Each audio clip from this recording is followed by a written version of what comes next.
Trying to lose weight and keeping it off is a lot harder to do than most people think, and it can be overwhelming. Like, do you need to adjust your diet, or do you need to increase your physical activity, or is using medicine or having bariatric surgery cheating? Focusing only on one thing or area won't likely fix the problem because obesity is more than just one thing being wrong or off. In the 1990s, researchers discovered that fat cells, called adipocytes, were not only storing excess energy for us to use later, but they were also secreting hormones and other signaling chemicals that affect our health, just like every other endocrine organ in our body.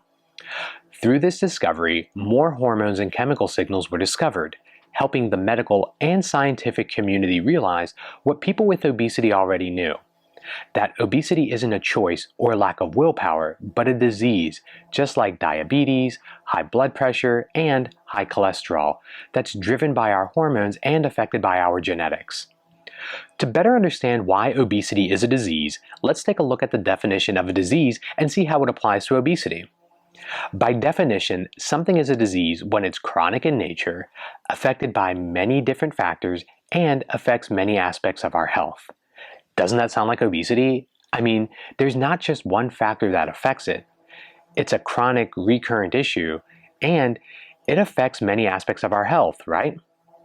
Knowing that obesity is a disease not only empowers people affected with obesity, but it improves how we healthcare providers treat and manage it, and should help remove the stigma of obesity being caused by laziness, gluttony, and choice as well.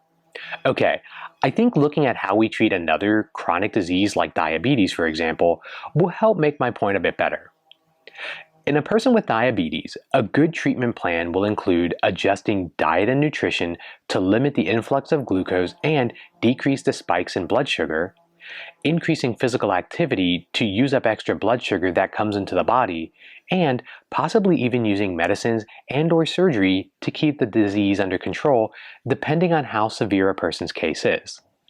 We doctors don't just recommend using one of these methods, though we could, but making adjustments in diet, physical activity, behaviors, and using medications is a much better management plan. Similarly, this is how we should treat the disease of obesity, not just adjusting one of these variables, but creating a comprehensive approach that addresses all of these areas. So, as you make a plan to treat your obesity or overweight, make sure it's a comprehensive one that's backed by evidence-based research and honors your values and lifestyle, because it's not just a one-and-done thing, it's a lifelong endeavor.